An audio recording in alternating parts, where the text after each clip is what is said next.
Hello and welcome back to another episode of the National Parks and Monuments Trail series. Today we traveled to Northern California to take the Skull Cave Trail at Lava Beds National Monument.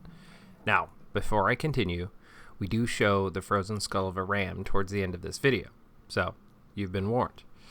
This cave has a length of about 580 feet and took us about 15 minutes to complete.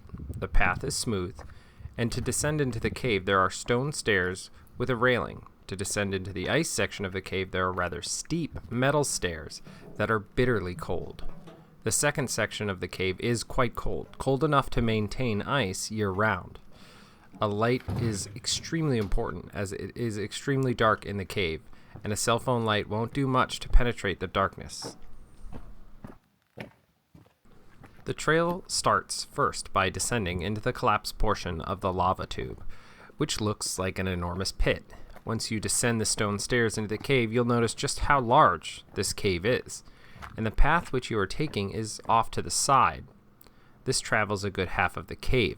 It's large enough that if you turn around, you can still see hints of the daylight right until you hit the next point. The trail then starts to descend deeper into the cave with a series of metal stairs.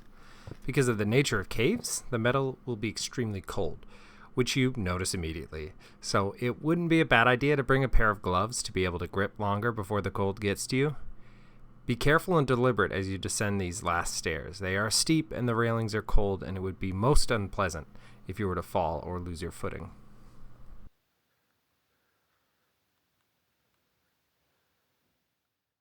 As you get to the bottom, you'll notice the trail ends in a grate, which blocks further passage, but off to the left there's a square grate that juts out. This is where the skull frozen in the ice is.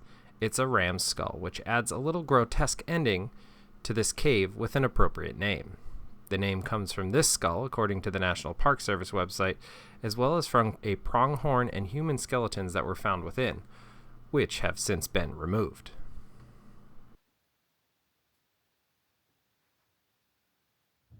My favorite part of this trail was right before you descend into the chamber with the skull frozen in ice. If you look up before you do the last section of stairs, you can see a stone arch above. It's just a cool reminder that you should always be looking around because you never know what kind of cool stuff you'll see while out on the trails. Sure, the skull was interesting to see frozen in ice, but I thought the stone arch was just an exciting surprise that I wasn't expecting. Thank you for watching, and if you enjoyed this video, hit the like button. And don't forget to hit the subscribe button so you can follow us as we travel to more national parks and monuments across the country.